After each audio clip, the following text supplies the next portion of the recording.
Have you ever wondered how massive, multinational businesses actually manage to predict the future? Just like you and I might sit down at the end of the month to figure out our personal expenses, businesses have to look ahead. They have to do it to survive, and they have to do it to grow. But obviously, they don't use a crystal ball. They use a highly structured, strategic financial tool. Welcome to this explainer. Today, we are unpacking what is essentially the ultimate blueprint for business planning and success: budgets. If you want to know exactly how organizations navigate an uncertain future, optimize their resources, and actually hit those massive goals they set, well, you are definitely in the right place. Here is our roadmap for today. First, what is a budget? Then, the purpose of budgeting, followed by the advantages versus the limitations. Next, we'll look at the structure and types, and finally, wrap up with the preparation process.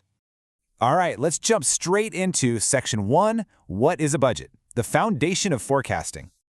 To kick things off, Keller and Ferrara have this perfectly distilled definition. They say a budget is a plan of action to achieve stated objectives based on a predetermined series of related assumptions. So it's not just some static spreadsheet of numbers. It is a comprehensive, forward-looking plan that helps an entire organization forecast its financial position for a very specific future period. To really wrap our heads around this concept, we need to look at its salient features. First off, a budget is always a formal, written document, and it's expressed in monetary terms. It's built on a specific time and purpose basis. Plus, it's a continuous process. Budgets are updated, revised, and controlled as circumstances inevitably change. But here is the most absolutely crucial point. It acts as a financial barometer. This basically means actual performance is constantly being compared against those budgeted targets to figure out the firm's true financial health. It's really all about forward planning. Moving right along to Section 2, the purpose of budgeting and why it matters. Look, any decent management team is totally obsessed with hitting their company's objectives, right? Well, a budget is the primary management device designed to do exactly that. Its core purpose is to optimize and allocate resources while cutting out waste. It ensures there's a concrete, actionable plan for future actions, acting as a vital, everyday tool for decision-making. And perhaps most importantly, it provides a hard set of standards for performance evaluation.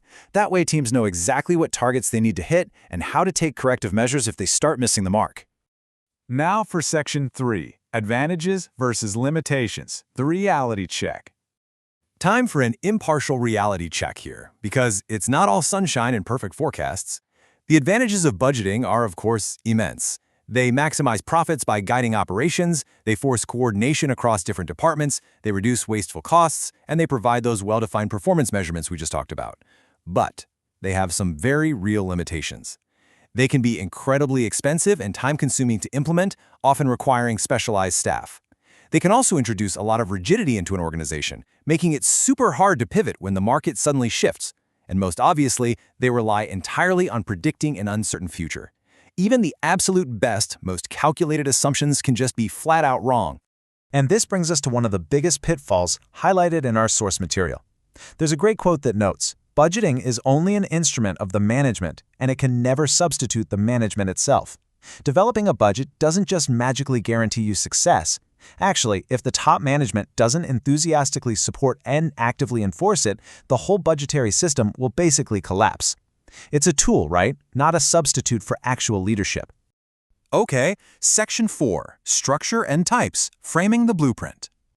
The structure of a budget should always be developed using a top-down approach. Right at the very top, you have the master budget. Think of this as the grand summary of the entire budgetary document.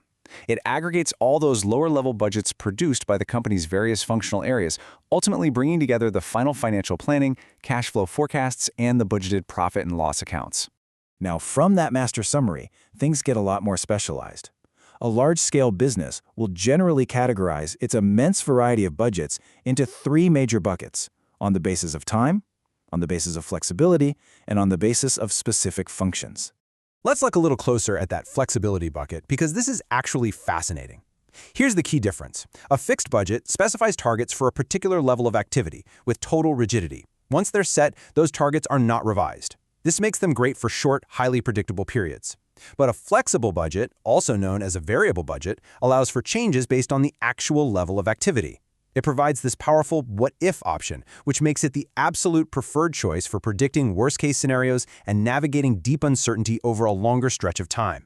Then we have the functional budgets. These break down the financial plan by specific departments. Think sales, production, purchase, research and development, and overhead cost budgets. But you've got to pay special attention to two of these in particular. First, the capital expenditure budget. This represents planned outlay on fixed assets and requires the absolute utmost care, purely because it involves massive amounts of money.